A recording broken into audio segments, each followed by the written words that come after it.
Welcome back with Dr. Behrmann of Carnegie Mellon University. Now we will talk about disorders of visually based attention.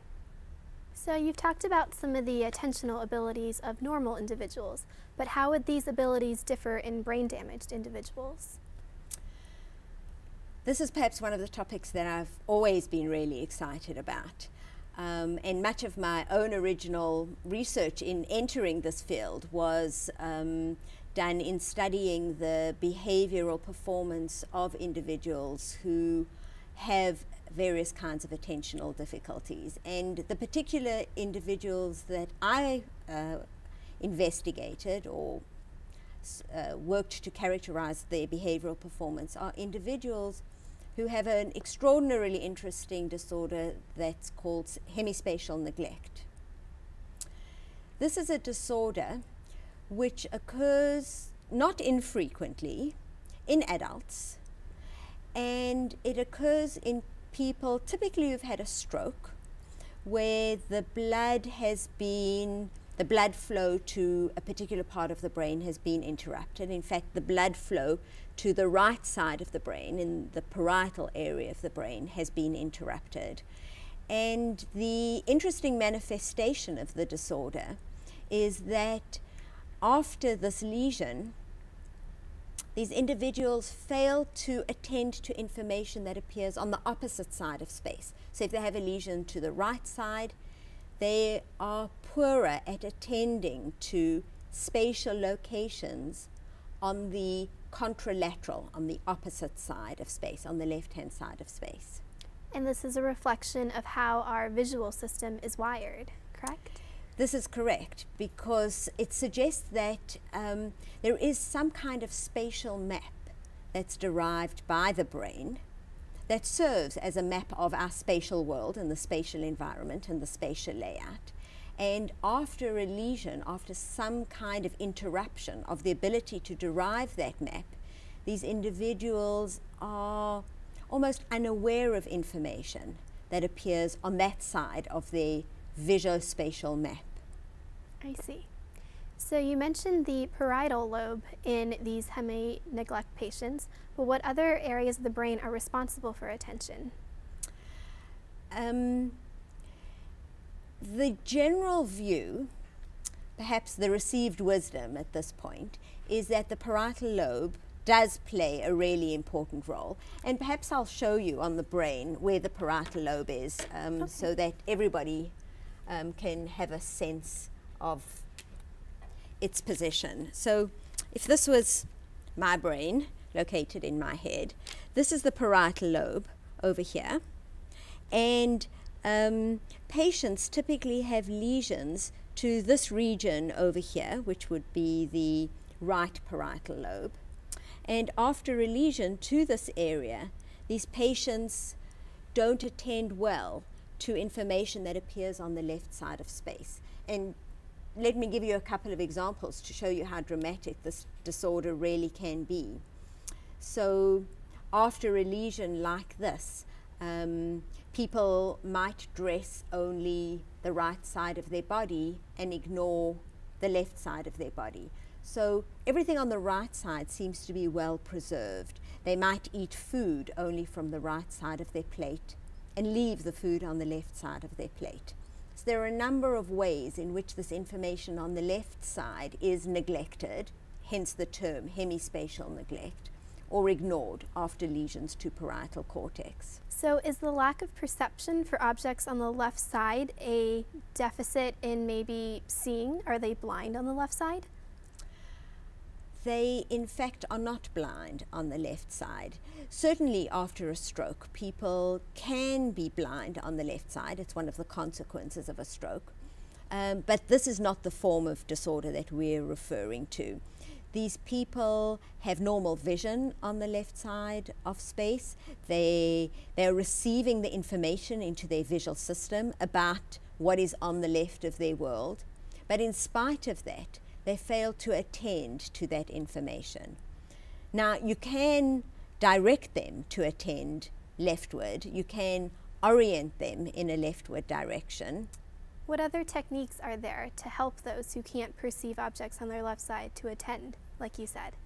You could, for example, verbally instruct them. You could tell them, be sure to go over to the left-hand side. One of the techniques that's sometimes used is if you want these people, say, to read information on the left-hand side. You know, typically if you give them a piece of paper, say from with a newspaper article, they may read just the information on the right-hand side and ignore the information on the left-hand side. Even though it's probably very puzzling to them, they still are neglecting, they're failing to attend to the information on the left-hand side. And so one of the techniques to orient them is not only to tell them to look on the left-hand side, but perhaps to draw a very, very thick red line down the left-hand side and tell them that they must always go back to the red line before they start reading the next sentence. So it must be very puzzling for these patients along with their friends and family.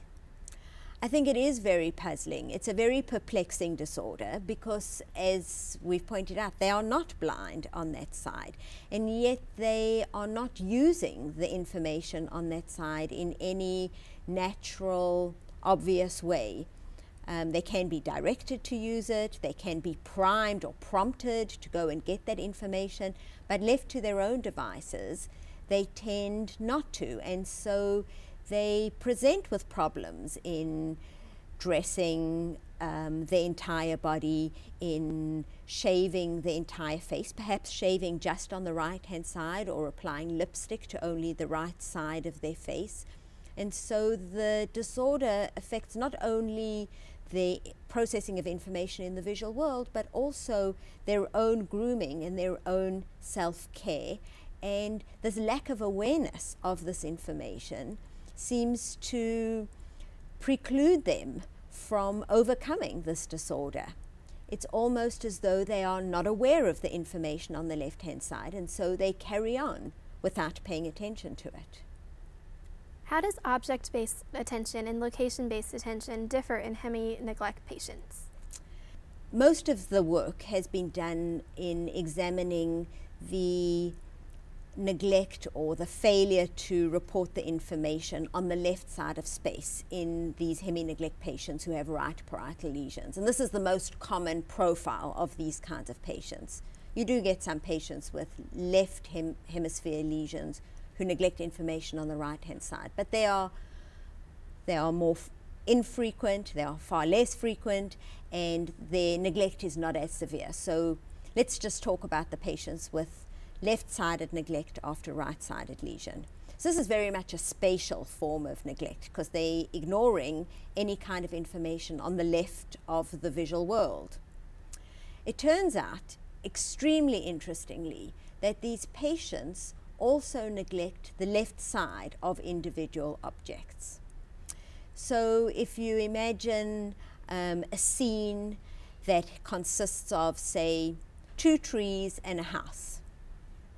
There have been some interesting demonstrations, and some of my own work has been particularly concerned with this issue, to demonstrate that these patients not only ignore information on the left of the scene, but they also ignore information on the left of the individual objects, even those that are on their good right-hand side. So if a tree were on the right-hand side, these patients tend to perform more poorly in reporting information on the left side of the tree compared to the right side of the tree, a form of object-based neglect that occurs often concurrent with a spatial form of neglect. Are there any experimental paradigms that explore the object-based attentional abilities of hemispatial neglect patients? Yes, we had occasion several years ago to conduct experiments like this. I was working at the time with Steve Tipper, who is very well known in the field of attention, and he and I together concocted this particular experiment. We showed patients with hemispatial neglect a barbell, kind of dumbbell display like this. As you can see, there are 2 circles, one of which appears on the left and one that appears on the right, one of which, say, was colored red and one was colored blue. And we had the patients look at this barbell display for a little and kind of get an image of it. And then the patients actually watched this barbell undergoing an entire rotation around its midpoint, around its fulcrum, so that after the rotation, what was previously on the left, so the left of the object, now appears on the right side of space. So remember that the patients are good at attending to the right side of space, but poor at attending to the left side of space. And the interesting finding was that we showed that these patients were able to detect targets, asterisks for example, that appeared in this circle, because even though it's on the bad left side of the space for these individual neglect patients, by virtue of the fact that this is the right of the object. So it's almost like the good right of the object carried along its good attentional processing with it. So even though it eventually landed in the bad side for the neglect patients, they still performed better here on the neglected side under these kinds of circumstances than they did under normal circumstances. So the right of the object, even when it appeared on the left side of space, helped them. And by the same token, when they had to detect a target that now appeared here, which is their good right-hand side in spatial terms, if that object now appeared in, if the target now appeared on the object here, which is the left part of the object, their performance was rather poor, notwithstanding the fact this is on the good right side of space. The fact that the target appears in the left side of the object suggests that attention is directed to individual objects, poorly to the left in the case of the patients with hemispatial neglect, well to the right in the case of patients with hemispatial neglect, and that whatever object-based attention was directed to the object initially gets carried along with the object, even when it fully rotates, so that the right of the object turns up in the left of space and the left of the object turns up in the right of space. But if you ask these patients how they're able to do so, would they be able to explain to you explicitly? No, I don't think that they have any clear, explicit and conscious knowledge of the process by which you get this facilitation, this enhancement on their bad left-hand side. Through this object-based facilitation. And I'm not sure they are aware either of why they're suddenly not doing so well on their good right-hand side by virtue of the fact that it's the left of the object. So while we do get this facilitation and suppression, depending on whether it's the right or left of the object, the patients don't seem to have very obvious access to that knowledge. They must be baffled. I'm not sure that they're baffled. Relative to the severity of their neglect, we aren't really eradicating their neglect. So even when we do get facilitation of their performance, it's not like they are suddenly and miraculously doing really well. Mostly what we are showing is that we're able to alleviate their perceptual disorder to some extent. It's also rather transient. And doesn't seem to be able to carry over into their everyday world. So while they are happy to participate, and while it's extraordinarily informative for us as vision scientists to understand this disorder, none of the experiments that I've described to you really have been really alters their fundamental performance in any real way. So you mentioned object-based attention and location-based attention, and you also talked about some brain regions that are responsible for each type. Are these brain regions different for these two forms, or are there overlapping entities? For the most part, I think there's general agreement that they are overlapping entities. We've already mentioned that space-based attention is mostly primarily subserved by parietal cortex, that it interfaces with visual cortex, and in fact also interfaces with frontal cortex, which directs your eyes to these particular regions or particular locations. So there is a nice circuit in the brain that is used for selection of visual information. And it turns out that that same circuit is used both for spatial forms of selection and also for object forms of selection.